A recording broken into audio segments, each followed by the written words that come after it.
May bisita tayo. Dito ka nga. Yan. Sorry, boss. Okay, nandito ho siya. Live. Kasama natin. Ikaw lang pakilala.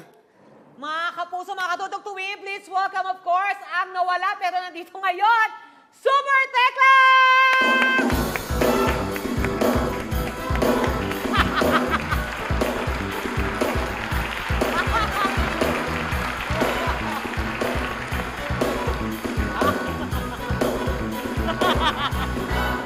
Wala na ba sila? Wala na ba sila? Ay, hello kuya. Baka naligaw lang. Hi kuya. Namiss kita. Ay, Ulul.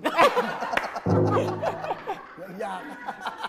Hello po sa mga nakatutok tuwin and oh my God, it's nice to be back. Wow. Hey kuya, namiss kita.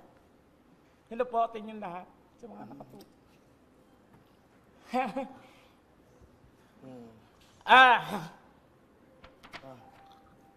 Ang hirap pala maging welder, kuya. Charot. Hindi.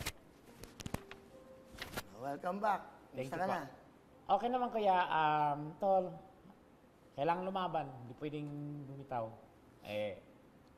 Kami mga komedyante talagang malakas ang fighting spirit at kailangan hindi pwedeng maging marupok. So, kailangan laban lang ng laban sa buhay. Until such time na magwagi ka, ganun. Totoo ba yun? Tumawag ka kay Donita? Baka Yeah. naman binobola lang ako nito. May chance, kuya, may chance. Hindi, kuya, nung bago kumano, syempre yung mga time na gulong-gulo ako na kumbaga wala na akong maisip na paraan. Nung una, naging matigas pa yung puso ko, sabi ko, hindi, kaya ko to. Parang ma-resolve ako to. So, naging matigas talaga siya. Ayaw kong sumurrender sa kanya. And then, nung na-realize ko na wala na talaga akong choice, doon na nag-breakdown na ako. Sabi ko, sinurrender ko na lahat. Sabi ko, Lord,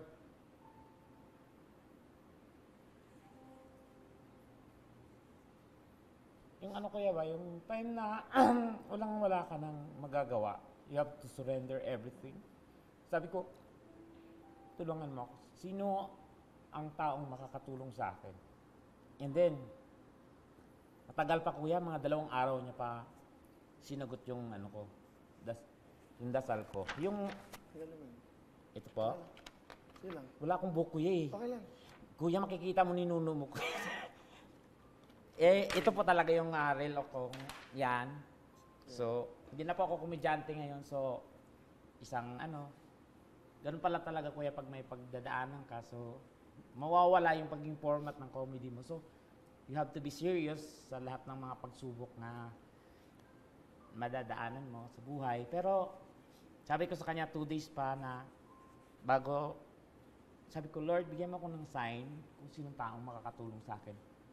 Honestly, kuya, nag-sync sa mind ko, ikaw, pero nanaig ako ng hiya, baka hindi ko alam kung paano kita lalapitan. Sabi ko, nag-doubt ako. Sabi ko, kuya, si kuya ang una kong naisip. Sabi ko, parang nag-aalangan ako. So, bigyan mo pa po ako ng isang sign pa. Kasi parang hindi pa po ako handa or hindi ko alam kung paano ako makakonect sa kanya.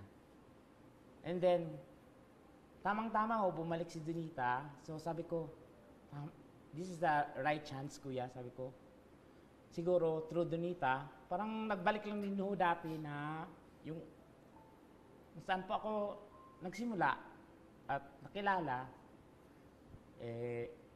sa kanya ko, te, sobrang hindi ko na alam ang gagawin ko. And then, sabi ko, alam ko, mahirap sa'yo, baka mahirap ka mag-approach kay kuya. Sabi ko, try mo lang na yung situation ko. Hindi naman directly kuya na pero sabi ko, siya kasi ang nag-sync sa mind ko. Sabi ko, sana maano mo ko sa kanya. Pero hindi ko binalikan si Donita kuya.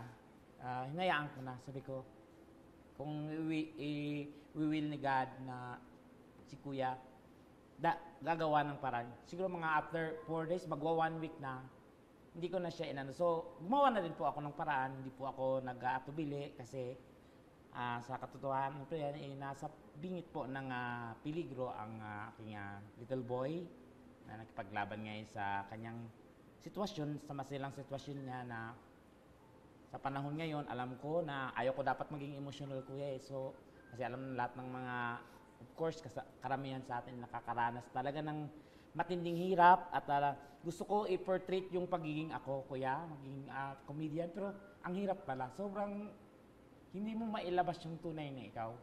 Pag nararamdaman mo na yung ganong situation, ganong kabigat na situation. Kaya sabi ko kay Donita, nag-doubt pa nga ako, kuya. Sabi ko, wag na kaya, nahihiya talaga ako. Sabi ko yung, alam mo kuya, yung pag nag-aalangan ako, sobrang, pero nanaig pa rin sa akin na, sabi ko, hindi, tutulungan ako ni Kuya Will. Pagsasabihan ako noon, pero alam ko ang puso noon. Walang ano yun. Kuwaga, saksi kasi ako ng kuya nung kahit natahimik lang ako nun sa Wawawin, every time, pag nagbigay ka ng tulong sa, yun yung pinakaano ko sa akin yung magbibigay ka ng tulong sa mga tao, pinakaano sa akin yun. Ninanamnam ko yun kasi andun yung sincere mo sa mga tao na, so sabi ko, pantay-pantay na sa ngayon, Kuya Will. Ako, hindi ko yung sarili ko na artista. Lahat tayo sa krisis na pinagdadaanan natin, we're all the same. Ayaw kong ilagay, honestly, sobrang hirap talaga. Dirang kaya sabi ko, imposibleng hindi ako tutulungan ni Kuya. At saka, lang hirap, Kuya. Alam nyo, si Donita, ang talaga nagsabi sa akin sa Wawawin, no? Na merong magaling na isang komedyante, Kuya, sabi niya, kung pwede, guest natin. Na-discover sila sa Wawawin, nagsama kami for how many months. Hindi, para alam lang ng tao. Alam nyo, si Tekla, magaling mabait. Thank you. And then, nawawala lang bigla. Hindi nagpapaalam, hindi namin alam. Para malaman nyo, ang totoo, there was a time, binabash nyo ako. Pero hindi ako nagsasalita. Hindi ako kumikibo na. Ganyan naman si Willie, pag ayaw na yung co-host, iniiwan na yan, naalis na.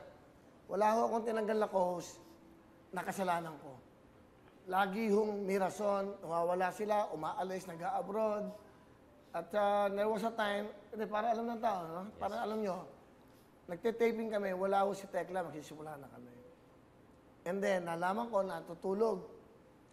Nung pagkatulog naman ho niya, sabi ko, pagpahingayin nyo, baka puyat. Nung hinahanap namin, umuwi na daw. So, para malaman nyo lang ito, from that day, sabi ko, pagpahingayin nyo lang, hindi ko siya tinatanggal, ha? Siya ho nagsimula sa Facebook na nagpaalam sa amin na hindi formal. Isipin nyo, nagpaalam ho sa Facebook na hindi namin nakakausap na bigla na lang nawala. Hindi ba yun ang totoo? Yes, Kuya. Siyempre, dumating din ako sa point na parang may mga desisyon tayo sa buhay na akala natin I admit that, Kuya, na may mga pasya tayo sa buhay na akala natin tama, yun pala hindi. Pero may kaakibat ng leksyon at aral dun sa mga pasya mo minsan na mali, na hindi mo naman pwedeng i-consider na mali talaga. Doon mo makukunan at matutunan ng aral yung decision mo na yun. So, sa mga points na yun, syempre, pinag-ano ko rin naman, pinanghihinayangan ko rin naman. And of course, at never din akong nagtanim ng galit or kung ano man, at saka hindi ako nagkaroon ng pagkakataon na makausap ka ng personal kasi may gusto akong gawin, Kuya, na pakiramdam ko, hindi ako mag-grow sa poder mo. So, I try na mag-explore sa ganong and then sabi ko, pinangako ko sa sarili ko na hindi ko sisirain or makita mo ko one day na naglalakad, nangihingi, namamalimos. Sabi ko, hindi. Sabi ko, I have plan, Kuya, na gusto kong mag-level up ba para matry yung other side ko. I know, alam ng tao yan na kung wala ang Wawawin, walang Tekla ngayon, Kuya. And I'm always owe that. Tinatanaw ko ng utang na loob yan. Kahit po, saan man ako makarating, abroad, shows, nakatatak po sa akin yan eh. Yan po yung binold mo sa akin. Yan po ang talagang sobrang hirap niyang tanggalin. Pero mo, Tekla, ang isa mong dapat pasalamatan si Donita. Yes, alam naman ni Donita It was yun. Donita talaga. Nag-aaway kayo, alam ko.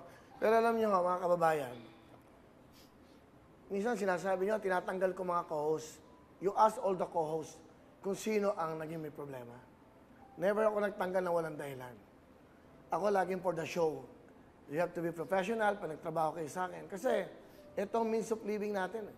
Ito nagpapakain sa pamilya mo. Ito magbibigay ng magandang kinabukasan sa'yo. Alam mo, Tekla, sa totoo lang, kung masama akong tao, tinawagan ako ng GMA artist. Yes po. Okay lang ba tanggapin namin si Tekla? Pwede kong sabihin, huwag yung tanggalin yan, huwag yung tanggapin yan. Binasos ako yan. Pero hindi ko ginawa yun. Anong bakit? Hindi ako ganong klaseng tao. Gusto ko, lahat kayo, masenso sa pamamaraan na gusto niyong gawin. Pero wala ka nadinig sa akin, even a single word. Yan kay Donita. Wala ka nadinig sa akin na, yan si Tekla, walang utang loob. Bakit? Lagi ko naman kayong iniintindi eh. Lagi ko iniisip sa sarili ko, kailangan nyo kasi siguro yan. Anyway, ang importante, yung pagpapakumbaba eh. Yun na. Nandito ka na, you're back, at syempre, welcome back, Tekla. Kamagalala. Thank you, Kuya. Kung anak mo, kamagalala. Opo. Tulungan kita. Thank you, Kuya. Dasal mo na sana lumaban yung bata. Diba? Opo. Ganun talaga. Nangyayari yan, siguro para aral sa atin. Baka masyadong umangat ng mga paa natin sa lupa. Huwag kang mag-alala. Makakaraos yan. Thank you, Kuya. Salamat din dahil, diba? Huwag kang mag-alala. Salamat, Kuya. Thank you. Alam, sabi ko talagang, though, kakabahan ako, sobrang, ayaw kong nang, wala, kung bakit itong time nung ito, Kuya, wala nang to eh. So, this is the right time para pakumbaba. That's the right term, Kuya, talaga. Pakumbaba. Wala kang So, thank you so much. At alam kong, bukal yung puso mong tulungan ako. Nararamdaman ko yung kaya, kailangan kong humarap kay Kuya. No matter what. Kasi, matutulungan ako nito. And then, laking dugtong sa buhay ni Angelo na thank you, Kuya, so much. Salamat. Okay, Tekla. Welcome. Okay. Kamagalala. Gawin natin lahat yung magagawa para yung batang yun mabuhay. Diba? Andito naman kami. Hindi lang naman pera eh. Prayers. Yes, Saka Kuya. ito yung time na you're down. Nandito yung mga taong nakasama mo dati. Kalimutan mo na yan. Thank I you, think Kuya. in life, dapat to lagi may forgiveness ang puso. Ganun talaga ang buhay. Susunod Donekla. Abangan niyo po yan. We will be back. Hello everyone! Mga kapuso, I'm Donita Knows. Nagustuhan niyo ba ang video na to? Marami pang hinanda para sa inyong lahat. Kaya mag-subscribe lang sa official YouTube channel ng Wowowin. Don't forget to hit the bell button para lagi kayong updated.